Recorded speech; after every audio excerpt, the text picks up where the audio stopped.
жалғастырамыз. Біздің мақсаты пайыз ұғымын меңгеру және бөлшекті пайызға, пайызды бөлшекке айналдыру.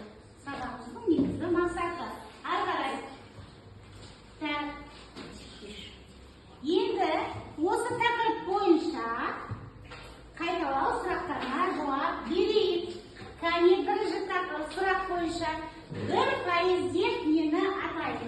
1% деп жүзді бөлігі. Дұрыс, жақсы. Екінші сұрақ, берілген санның 1%-ін қалай табамыз? 1%-ін қалай табамыз?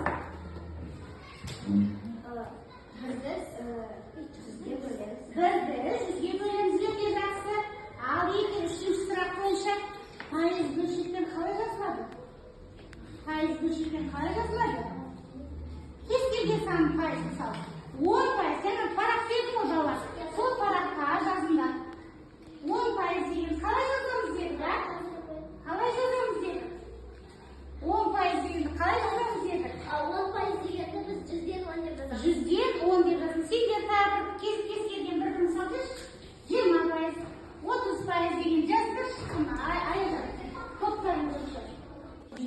100-ден 50-ге тең. 30-ден 20, ол 20%-ға тең екен. Жақсы. Пайыз дегеніміз латынның процентум деген сөзінен алынған. Қазақша аударғанда 100-ден немесе 100-ге деген сөзді білдіреді екен. 1% 100-ден 1 бөліп қалай жазылады? 1% 100-ден 1 бөліп немесе 1% 0,1-ден 100-ден 1 деп аталады. Сөзбен беретін болса 20% қалай келеді? Айта барамын. Ол бізде 0,5. 10-нан 5. Ол қанша пайыз? 5%. 20% қалай болады? 10-нан 10-нан 2. 7% дегеніміз қалай айтылады? Ондық бөлшек түрінде. Қалай айтылады? Кім айтады? Айта ғой. 15%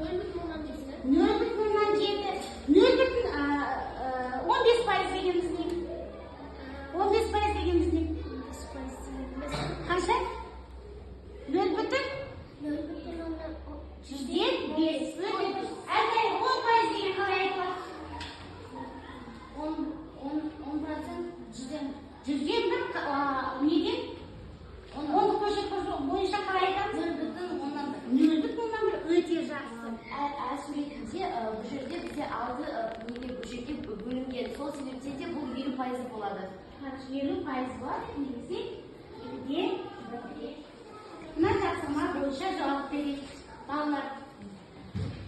Ал бұл жерде не дейді? Оқи ғой тапсырманы. А суреттегі фигура ауданның неше пайызы боялған? Иә. А суретінде 100-ден 30-ы 10-нан 3 бөлігі боялған, ол 100-ден 30%. 100-ден 30%, ал қанша пайызы боялған?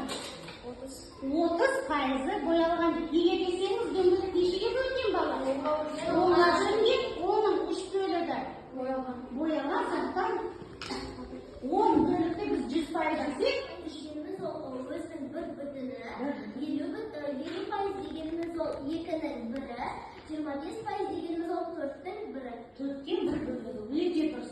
Жақсы, қол шапалақтап қояйық. Қарбыздың 98%-і су, яғни қарбыздың 2%-і қарбыздың өзі, яғни 98%-і су, яғни қарбыздың көп бөлігі судан тұрады. Жақсы, екінші әңгімесі бойынша айта ғой. Құпынайдың 6%-і қант. Осында құпынайдың 6%-і қант, ал қалған 94%-і ол құпынай. Құпынай екен, е? Мына топқа 3 балл берем, мына топқа 2 балл берем. 2 балл берем. Жақсы, балалар, енді дәптерден ашыңдар. Келесі тапсырманы орындайық. Оқулықтар тапсырма есеп. Әр топтан бір оқушы шығады. Жанерке. Бейбарыс. Бәріміз тақтаға қолын бөлейік. Жас болсаңдар басымызды көтерейік. Тақтада Бейбарыс пен Жанеркенің есебін бір тексеріп жіберейік. Бейбарыс сенде қалай тапсырма?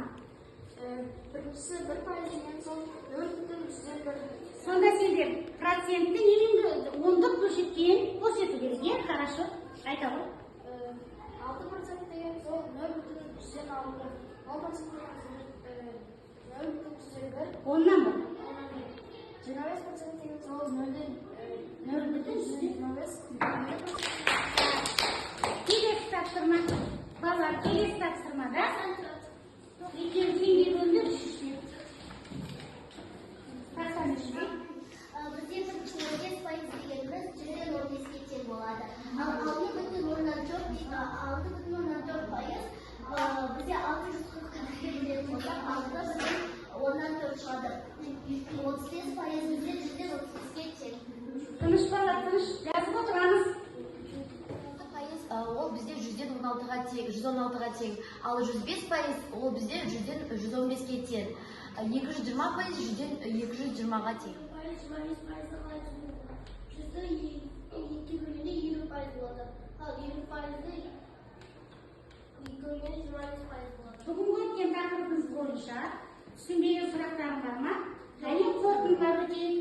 Бүгінгі сабағымыз пайыз, осы пайыз бойынша есептер шығардық, иә? Сонымен пайыз дегеніміз не екен? Қорытындылар өтейік. Аяқжан айта ғой. Пайыз дегеніміз ол бізде 100-ден 1 бөлігі. 100-ден 1 бөлігі жақсы, екінші. Елген санын бір коэффициентін қалай табамыз? Ол санды 100-ге бөлеміз. Яғни сол санды 100-ге бөлеміз, жақсы. Пайызды бөлшектен қалай жазамыз? Пайызды бөлшектен қалай жазамыз? Пайызды бөлшектен жазғанда, мысалы 5% десек, 100-ден 5, 10% десек, 100-ден 10. Өте жақсы тағым айтады. Мысалы 15% дегеніміз ол бізде 100-ден 15 болады. Жақсы. Алтайға айтып жүрші, 20% дегеніміз қандай? 20% деген 100-ден 20. 30% дегеніміз не? 30% дегеніміз не? 100-ден 30 болады. 40% дегеніміз не? 100-ден 40%. Есінен айтшы, 50% дегеніміз не? 100-ден 50. 25% дегеніміз не? 100-ден 25. Өте жақсы. Ары қарай бөлшекті пайызбен қалай жазамыз? Енді сабақтар түсінікті болса, қолдарындағы жаңа қағазға өздерінің пікірлерін жазып, мына жерге әкеп жабыстырсаңдар болады. Топ басшылары жинап әкеп жабыстырса болады. Топ басшылары жинап әкеп қойсын, жабыстырсындар.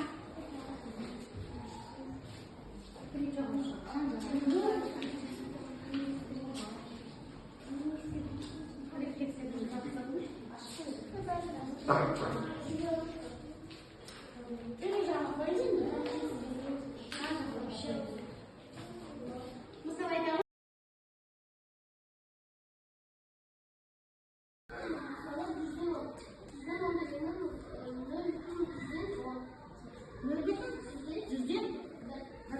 Жақсы. Енді балалар, ары қарай сіз үй тапсырмасын жазып алыңдар. Үй тапсырмасын жазып алыңдар. Үй тапсырмасын жазып жатқан кезде бүгінгі сабаққа қатысқан балаларға өте жақсы деген бағалар қоямыз, яғни өте жақсы дегеніміз. Мына топта Аяжан және де жақсы қатысты. Мына топта Назым, Ақниет, Рахман жақсы қатысты. Мына топта айтайын мен Бейбарыс